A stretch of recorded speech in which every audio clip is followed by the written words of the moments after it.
Akij essential Paijam চাল, খুবই সুন্দর চাল, ঝরঝরে চাল। আর একটা আছে কাটারি ভোগ, কাটারি ঘি ভোগ। এটা আপনার অনেকটা বাসমতি টাইপের, পোলার সাথে অনেকটা সামঞ্জস্যপূর্ণ।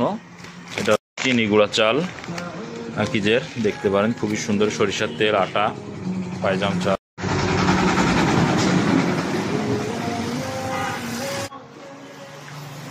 এগুলো মুড়ি, সবগুলো মুড়ি। আমাদের গোডাউনের হচ্ছে আপনার লবণ হাফ কেজি, 1 কেজির লবণ আছে এখানে। পোলার চাল কেজি, 1 কেজি প্যাকেটগুলো আছে আমাদের। এই যে 1 কেজির প্যাকেটগুলো পোলার চাল। এটা মিনিকেট চাল,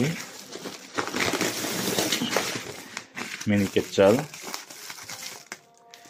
5 কেজির আটা। মসুরের ডাল আছে আপনার 1 কেজি, মিডিয়াম সাইজের মসুরের ডাল। এগুলো 25 কেজি মসুরের ডাল।